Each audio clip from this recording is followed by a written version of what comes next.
Hey, Matt from howtogardendesign.com, back for part 4, the final part of my reaction to the second studio design process conversation podcast, video, that kind of thing. Final section, they're going through the final 2 points that they wanted to explore about the design process from an architectural standpoint.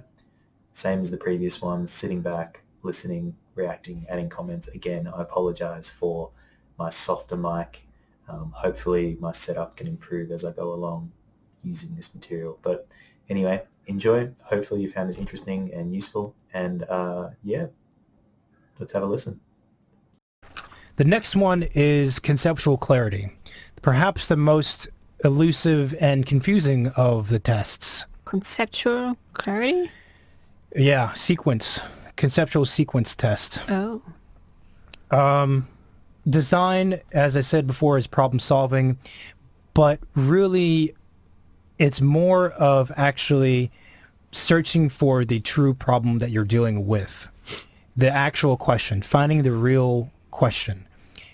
And interestingly, when you find what that question is, the solution comes with it. The solution becomes really obvious. So again, the focus is on questions and not on solutions. When we focus on solutions, they tend to be baseless, boring, etc., etc., etc. When you focus on the questions, it can sometimes, again, feel like a waste of time because it's not producing a solution. But when you ask the right question, the solution is there with it. Yeah, so you have to go back to the concept recording because the key is to have the best solution is you have to find the best question. That's hard. Even thinking about it like in the abstract, I think that's really challenging. But I think it goes back to the features tell, benefits sell idea that you have in marketing, where you want to target the benefit, which is the motivation and the why. So, why do you want to design? Why do you want to have a nice backyard? Well, I just want to be able to do these things in it. Well, why? Like, what's the underlying thing for you? What are you going to do in it? I want to entertain family and friends in that particular space. Okay, cool. So what kind of things are you looking at doing? All those kind of things, like getting back to the real crux of it. Like, I want to spend more time with my family and friends. I want to have the ability to be able to invite people over whenever, or I want to have a space for my grandkids to run around, like all these other things. Like, I think, again, the emotion and the motivation behind things is a lot better than just saying I want to have a space to seat people. The second part of this is that there are different layers to the question of why. So you produce something, why is it good? You answer that. Why is that answer correct? And why is that correct? And you keep going further and further and further down. And this creates a sequence of why statements, okay? A sequence of why statements. Now, eventually those why statements lead to a how and then to the what, which is the building. But these why statements, they need to have, well, should I give an example? Is that an easier thing? Sure, yeah. Okay, so here's an example from a project. This was typed quickly, but I think it serves our purposes. So at the core why statement that any designer, we should all have in common is like, why are you doing this? Because we want to help people. We want to make the world a better place. That if you don't have that, then you probably belong in prison. But let's start there. So why does this project exist? Why am I doing this project? Why? Because I want to help people.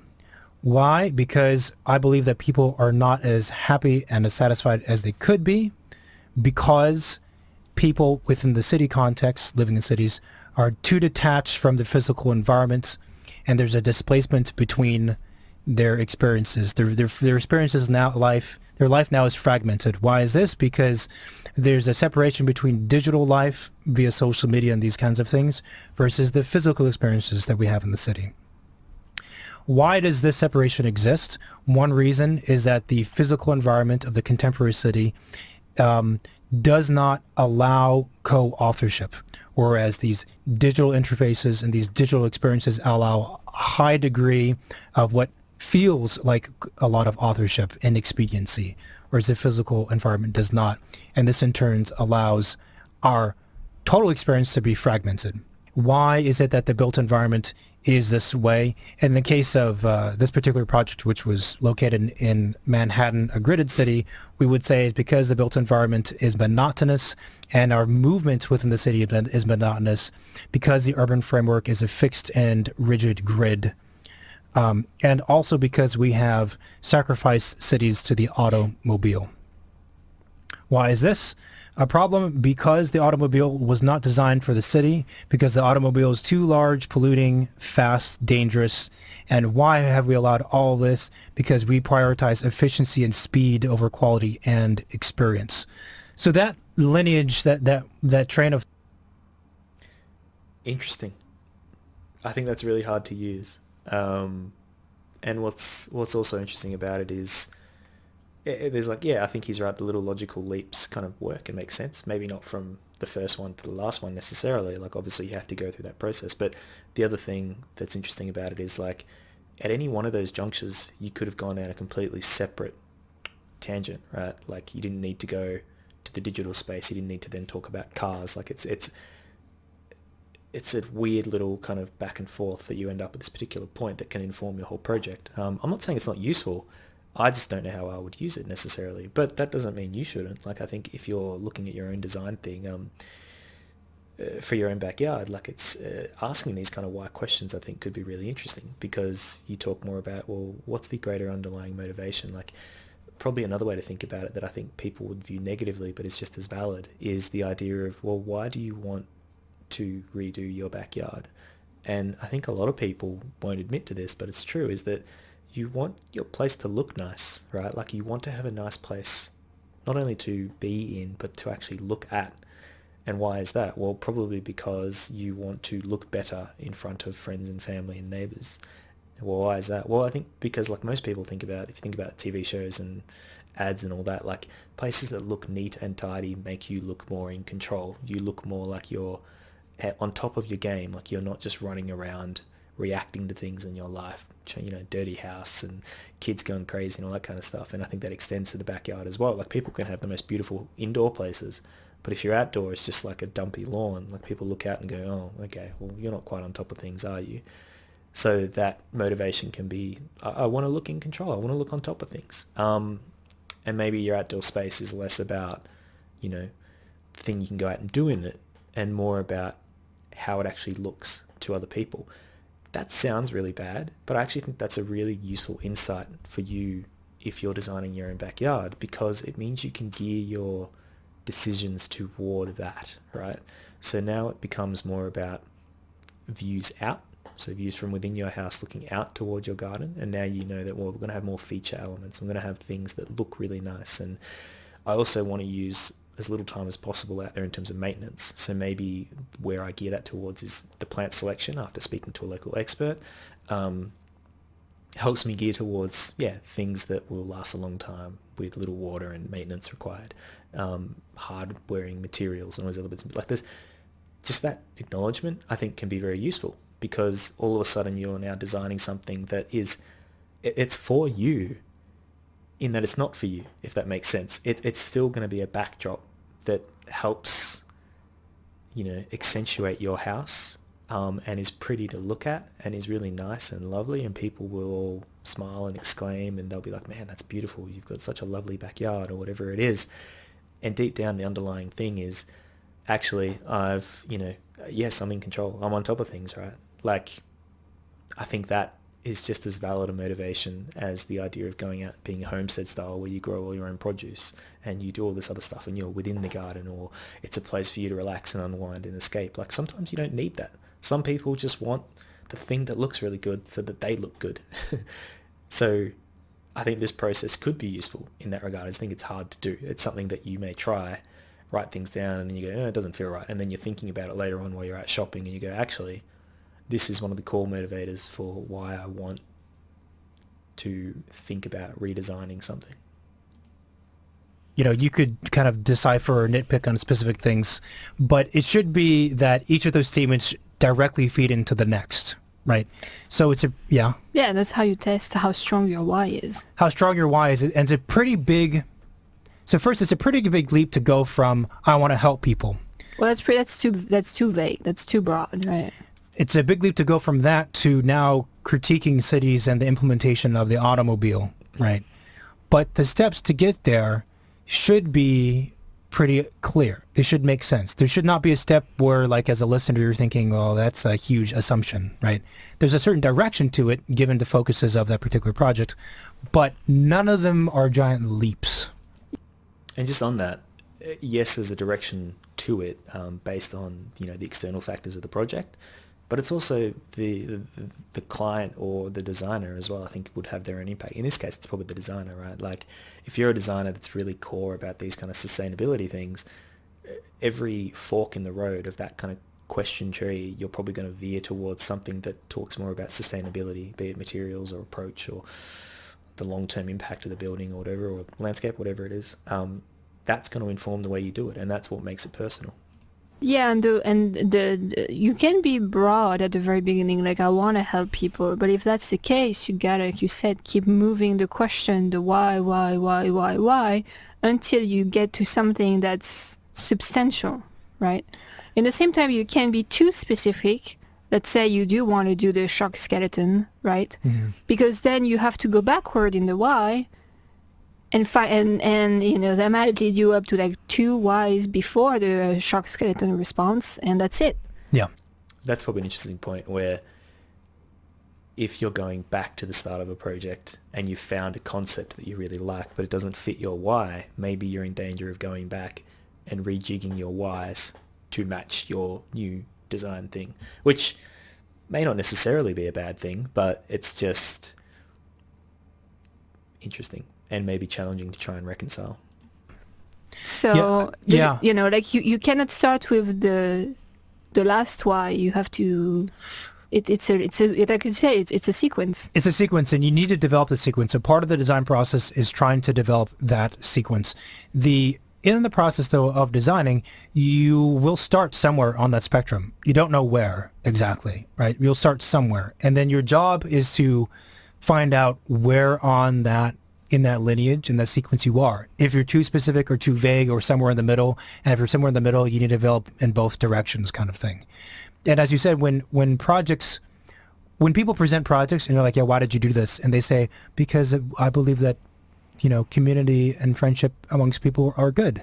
It's like, yeah, that's not that. It's like you can develop a project based on your first why. That doesn't. That there's too much of a big leap between that and whatever the project is. And so, like... Because ultimately, developing the sequence is helping you developing your argument to why your project is unbeatable. In some ways, it's framing, I think. Again, this is pretty abstract and much more professional based, but like we pointed out before, there may be interesting things that you as the client and the designer can bring out for yourself that you didn't even realize by asking these kind of questions. Again, this is pretty abstract stuff, but in some ways, if you can really get to the core of, why you're designing your project, it doesn't have to be this massive world-changing thing. It can just be that ultimately you want a space where you can truly, really unwind and relax. And then you go from the whys from there and you dig down into what it really is. Like you might uncover something interesting. But again, to me, it's all about framing how you're then going to take the next steps. Like I quite like that one we talked about before in terms of you want a space that looks good, so it reflects well on you, the same way that you want your kids to be well behaved when you're out at dinner or whatever. Like all these little things that reflect on how you're presented to the world, or other things like that's a pretty good insight, because then you can gear decisions toward that rather than what you think you should be targeting. And it works in reverse as well. If you really, really, really are about methods of sustainable practice and all these other things about growing your own produce and stuff, and you get down to the detail of why that truly is, you can start making decisions a lot more for you rather than just because you think other people expect this or it's what's conventional. And convention doesn't just mean like, the Joe Blow. It can also mean convention within your particular niche, right? So again, if you're into homesteading and growing your own produce and all these things, there are conventions within that market. But if you can really dig down and find out the core reason for you why you want something, in some ways you can you can be really focused on what it is that you want, rather than just saying, oh, well, I need a hydroponic setup because that's really popular in permaculture. Like, what if you don't care about hydroponics? It doesn't matter. Like, that's the point where I'm getting at. And again, this is pretty abstract, but I think you kind of get the idea. Yes. Yeah. It should also be that when you go down this path, why this, because, you end up in a place that's actually quite different from the very beginning, because it's much more detailed. So I just add on that I think if you were to repeat the why stuff, you'd probably end up in different places every time. So again, caution with this kind of idea. You may get something really profound and interesting, but if you do it again, you may end up somewhere completely different. So I think that's just something to think about in terms of maybe you do it multiple times and see where you end up. But every time you do it subsequently is probably going to be informed by the previous time. So I don't know. This is a difficult one to think about. So in a way, it's a bit of a surprise, but also somehow, having gone through the journey, it makes sense, because the space between each of those sentences and arguments, right, is super tight. And as a result of that, that leads neatly into the how, and the how in terms of an architecture project would be considered the program and, let's say, the partie, or the overall big gesture form, right? So like the project that I was outlining was a project of mine, and I had obviously an interest in city design, urban design, and there was also this interest in like how digital technologies are impacting how we think, hence the other paper that I wrote, the in-between state. So I think in the sentences that I gave, you can see where they pivot, right? Jumping from that people are not as happy and as satisfied, jumping from that to because our experiences are divided, we live divided lives between physical and digital. Like that's a specific direction, but it's also an easy argument to prove based on a lot of research and things like this.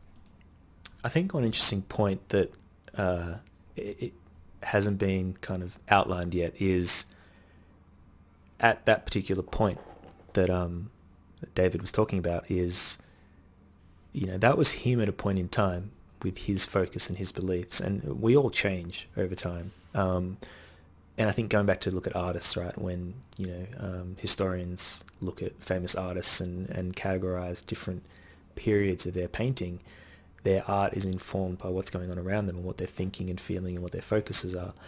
And in some ways, this is the same thing. Your why, your conceptual exploration will be different if you do it now versus if you do it a year from now versus if you do it 5 years from now.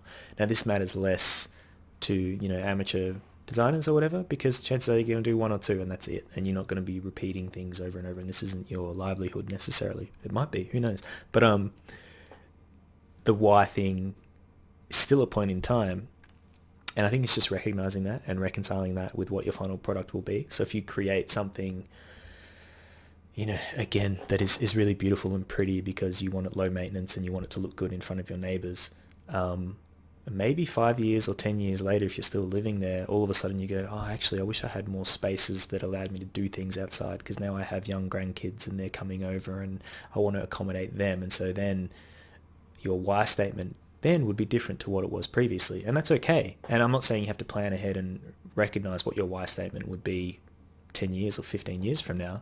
You may even have moved house, who cares? But the point is that understanding that it's you at a point in time can be helpful, because if this is a design process that you go over a couple of years, sometimes you'll get to a point where the project you've developed from that first why statement no longer meets what you want now because your why statement's changed. You come back to the project, you haven't done anything for 3 months, you come back and you look at it pinned up on a wall in your study or whatever, and you go, oh, I really should get more onto that. And you go into it and you look at it and go, oh, I don't like any of this. And you're going backwards and trying to figure out, what the cause of why everything's different, why you don't feel that way again. And sometimes you have to go all the way back to the why statement and you go, oh, well, maybe I do feel differently about everything now. Maybe there's some reason that, this why statement is no longer applicable to me because I'm now a different person.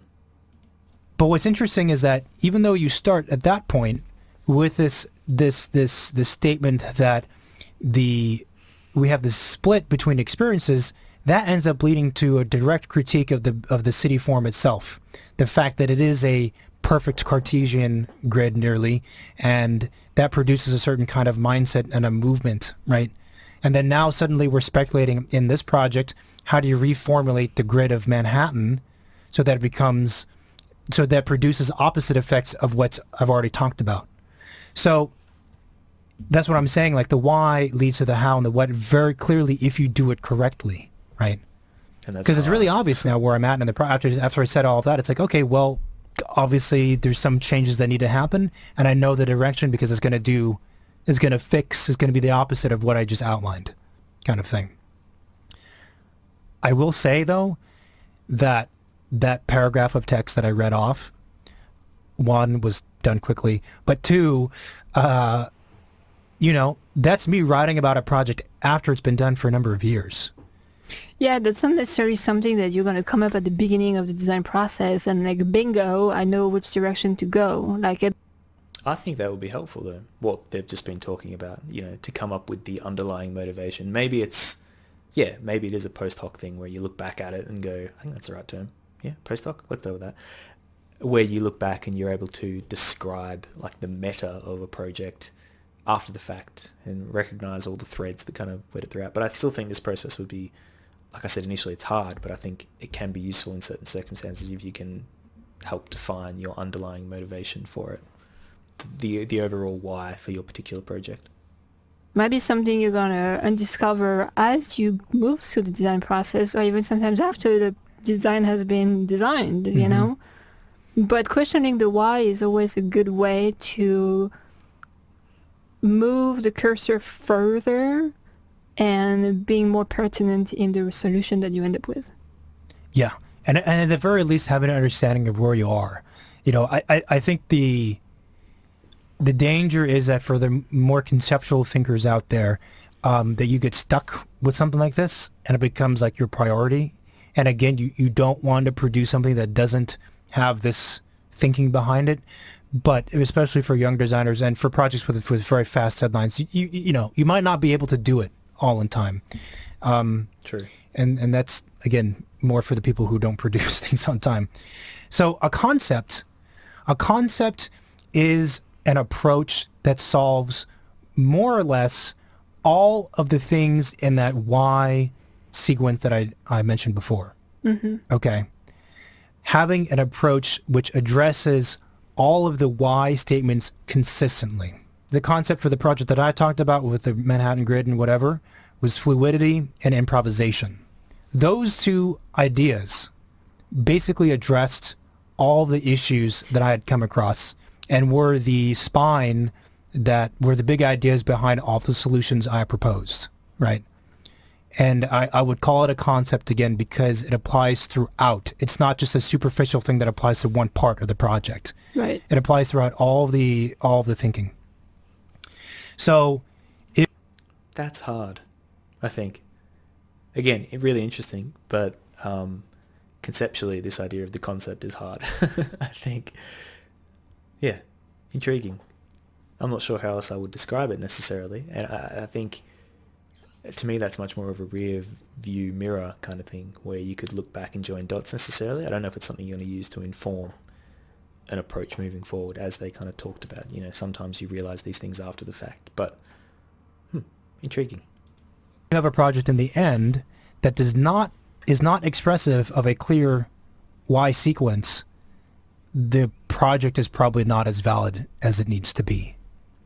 And the reason why also I think that writing these things down is important is because it's another way of, the writing itself is another way of testing, another medium, right, of testing the project. It tends to be that. That's probably a good point. Something I'd recommend to people is to write down your criteria for what works and doesn't work for your project, and maybe even more meta on this scale, write down your why, write down those ideas of what you really want, what your motivation is, what the benefit is that you're trying to develop, your marketing to yourself before the project's built. Because the final product is a physical, formal, material, whatever thing, we focus only on that. But that realm of language, that language is open to a lot of interpretation and allows us to effectively bullshit our way through the argument. It's easy to lie when the language is formal. It's impossible to lie when the language is written language, English or French or whatever, right? So that is also why a really important, another factor, another reason for having these why statements. It's forcing you to explain things in the ultimate test in a clear way. And if you can't do it, there's probably something wrong with the form of the building. Unless, of course, you're just underdeveloped in terms of writing and thinking in that sense. I mean, the last test, which is probably the most unexpected one, is that the solution should excite you. Like, if you're bored by the design you're proposing, that's not good. I mean, that's not why you're dedicating your whole life to architecture. And even if you're not dedicating your whole life to architecture or landscape or whatever, yeah, I think it has to excite you, particularly if you're an owner designer or an owner builder or whatever it's going to be. It's all on you. The motivation is all on you. No one's sitting around forcing you to meet a particular deadline unless it's, your partner or whatever. But fundamentally, you're the one who has to push something forward. So it has to be interesting and exciting enough that you do spend your time exploring ideas while you're waiting, in a lobby somewhere for the doctors or whatever. Or you do sit there and you sketch things, on your iPad or something at night while you're watching TV. You do all these little things that funnel towards a final thing rather than just a dedicated, I'm sitting down now, I'm doing an hour of something because I'm forcing myself to. If it becomes a chore and you don't like the final product, then maybe something was wrong way back at the start. Like, how sad is that? Designing things that don't make you happy and want to do more and want to get out of bed in the morning and jump on the board, Sometimes you get, design block, as they talked about, and they've talked a little bit about ways to push through that and explore different ideas. But yeah, it's a hard one to balance because I think for beginners especially, you can lose motivation because you're not sure where you're going, you're not sure what's pushing through. Again, I've got guides and stuff, check out the website. But ultimately, sometimes you do need to just kind of brute force your way through it because there's something on the other side that will be good. But it can be a challenge. But I think still, if you've done this and you're getting to places that just don't excite you very much, then yeah, maybe something went wrong. Like, no, it has to be exciting. Right? Yeah. What's the point if it's not exciting you, man? Stimulate. I think also, I like this test because it's easy. Because you know if it's something that excites you. It's a feeling. But again, that feeling comes from specific reasons, right? Something excites you when it's new to you. I don't really care if it's new to the world. Don't try and reinvent everything every time and make something new. It's too much pressure. But if it's new to you, that means something because it's not so much that you've not seen or heard of this thing before or that you've not seen something similar. The excitement should come from the fact that whatever preconceptions you had at the beginning, which we all do, that there's a big difference between those preconceptions and where you ended up. That's a really good point that I really want to encourage anyone designing their own garden or backyard or whatever, is that everyone seems to fall into just conventional kind of things. And what I hope anyone gets out of the stuff that I pass on and teach is that you find something completely unexpected through going through this process, through doing all these things they're talking about that I talk about and blah, blah, blah, is that you get to a point where you go, oh man, like originally I was just going to have, this fairly rudimentary kind of conventional design where these things were here, here, and here. But we ended up with something ridiculous and crazy and amazing and beautiful and unique to you, right, that you've developed. And yeah, it's about following those hunches and doing all those things. But that's my fundamental kind of hope, is that we're not just developing conventional things that can be picked up and dropped into any location. It's about you, the person living there, what your interests are, your dreams, your hopes, your underlying motivations and everything for this particular space, and your location, like your surroundings, like what is it about that gets us to a particular point. It's the excitement, right? You're excited because you're like, this is not what something. I expected it to be at the beginning. Definitely. Not that it's different from other things you've seen, Yeah. It's a different situation. Well, it's more of a personal excitement too, right? Like you've put the effort and, like you felt like you've accomplished something, you've learned something, you challenge yourself. It's an excitement. I think for beginners especially, that can be like world changing, honestly. A lot of people think they can't design because they're not creative or all these other things. I'm going to admit I'm mediocre creatively. I've met people who I would look at and go like, you just think differently. Your brain tracks different things. And yeah, I think there are those people that exist, but there's no reason anyone can come in and do the things that I talk about or do the things that these guys are talking about and actually come up with something that they would never have expected, that works really well for what they want and need. About the project, but it's also an excitement about your own achievement. Yeah, definitely. Which I think that's why it's very dangerous to just stick to a design process repeatedly, because ultimately it's going to make you a sad designer and it's going to make your project sad. You're not really a designer anymore, right? Because you're not questioning. It's the machine. You're relying on this framework as a place of security. Yeah. Again, going back to the issue of wanting security. I believe that you should learn from the thing you create. So this is kind of weird because I think we assume that learning requires that I go out into the world, right? And I'm getting information from some other thing, from a lecturer, from a YouTuber, from a podcaster, from a book, from a course, right? That's how I learn. But I think a lot of learning can happen just at your desk. Obviously, you're pulling information from different places for the research portion of the design process. But the designing of the thing itself is a learning process. The thing you've created, it should teach you something. And that's a weird emotion to have. It's a weird feeling to have when you're sitting there and you're looking at this object that you created, and yet you're like, oh, it's kind of, I'm actively learning from it. I think one way to think about it would be however long it takes you to come up with, a design or multiple designs or whatever it is that you get to. If you can look at that and say, I can't imagine the person I was, at the beginning could have created that. I think that's a really good mark to go, wow, I did this, right?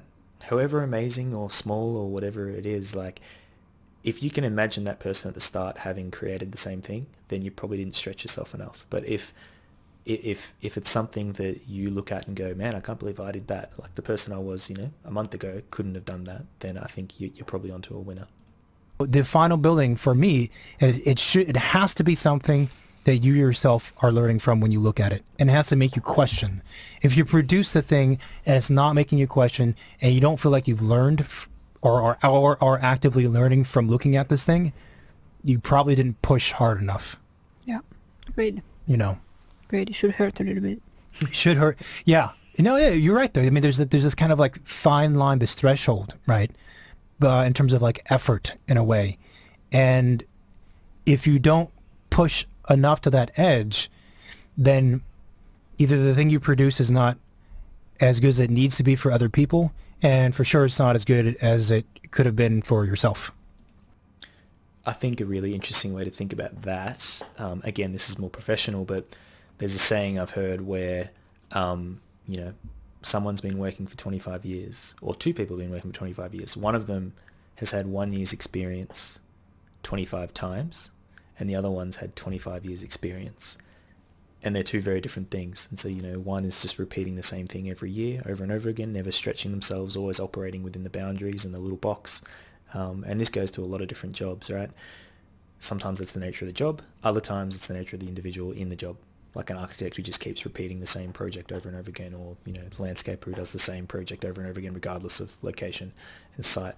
And other times you've got individuals within the discipline who do something different every time, and they explore different ideas. And if you look back at their body of work, you go, damn, how did the same person here design the same thing over there? And it's not easy necessarily. Not every project's going to be completely different, but over time you want to see that growth. And I think for individuals, if you're designing your own thing, that can be dumbed down a little bit to your individual projects or explorations themselves, the iterations, I should say, where you're not just iterating and refining the same plan again and again. You've explored a number of different options and ideas, and you've cast away plans that don't work, and you've kept the ones that do, and you've gone back and forth on them. But if you pick up that whole body of work and you look at it, you go, wow, this is something different, and I've explored all these different ideas and options. And I think, that's just a smaller scale and smaller timeline than someone's actual professional career. Well, it's like a workout, right? Like if the next day you're not sore, didn't work out hard enough. Yeah, I You don't know, know if it that's should be true, but painful. you know, maybe and if, somewhat. if the next day, well, you can stand up, well, that's good. That means that, you know, you've challenged yourself, you put yourself in, and, you know, you push your limits, and you've learned something, and you're making progress. And if you can't get out of bed, it means you went too hard. You've stretched yeah. yourself. If you didn't I think. complete the projects, probably You probably, no, not good. you put No. too much effort in one place or not at all. One of those two. So yeah, the design process, it's there's only a process in terms of moving forward because of the fact that you are moving forward and you're completing something. But I think it's critical for designers to be light, to feel like you're loose, you know, and be open to different things. And then use these different filters or these tests, as we call it. I think one thing that we probably haven't touched on is, in terms of being light, I think what they're talking about is the ability to recognize opportunities for exploration as you go. And I think that can be really hard, particularly for beginners. But I guess it's one of those things, it's almost scattershot. If you do it enough, if you explore enough ideas, you will come across things that you hadn't thought of before, or you hadn't really thought were options that you decide to explore anyway, even though they're not conventional, and you find something interesting, right? And I think that's kind of one of the core points as well, is, you know, you do that extra work and you do follow those different little paths and avenues and see what comes of them. I mean, the design process should be exploratory, you know, like you only have to put things down on paper for good when that's it, like that's the final round. Or Even then, what I talk about all the time is it's just drawn, right? If you have to completely change everything, all you've done is just draw stuff. Nothing's built. You haven't wasted any money. Like, yeah, okay, maybe every now and then you might, but like realistically, it's just on paper. Paper can change. The last thing you want to do is keep your box of options so small that when you go and build something, you suddenly realize that none of it works for you because you didn't explore it enough in the design phase. you know, that's the construction drawings, but other than that, yeah, you should stay flexible. Anything else with the design process do you want to talk about? I mean, there's many more things that I'm sure we could talk about, but I think that covers a lot, probably, right? Yes, quickly, we do have that one question. I think we've already answered it maybe, but for that person? The listener said, hi again. In one of your podcasts, you mentioned that a good design concept is one that has political, formal, and social impact. I am struggling to understand the link between this and the concept driver or party statements and diagrams. How would you suggest to wrap it all up together in a clear and coherent at the start of the project? Okay, right. So a party diagram is a drawing typically, or a model, but it's a formal thing that expresses the main big gesture of the building, the big formal gesture of the building. I haven't really heard of this before. Or the main, but I don't want to use the form. I don't want to use the term formal to suggest that. Well, it's abstract. Yeah, it's abstract. It's a gesture. Right. Yeah, correct. The statement that goes along with that, we would consider to be like your design intent statement or something like this. And in terms of what a concept is, I believe we further clarified in this recording. Again, it's the abstract idea that solves, and it gets used and to solve a number of different issues that you come across in the project through the why statement sequence, as I mentioned, and also its relationship to, it should get applied to the social, political, and formal parts of the project as well. So in terms of like a hierarchy, I guess we could say, in a way, there's research, there's then concept, then design intent, which might actually come before the concept, and then there's the formal realization, which begins with the party diagrams, and then that obviously has to become not an abstract drawing, let's say, and become a building at some point. So that's the hierarchy. And the political and social, that you know, it's underlined somewhere in the project. It doesn't mean like it's a separate thing you have to figure out at the beginning, or like on the scale of hierarchy, out of the 6 points that you mentioned, that they're top 2. 6 points? Well, yeah, like the sites, the Oh, the six category, architecture, yeah. the Right. architecture points. The commandments. Yeah. So look, I think for this particular individual, if I recall, they were on the younger side. So, in these recordings, we outline like maximum, like this is the big, big, big scope. And again, I think it's more productive to just focus on making the project good for what it's trying to do.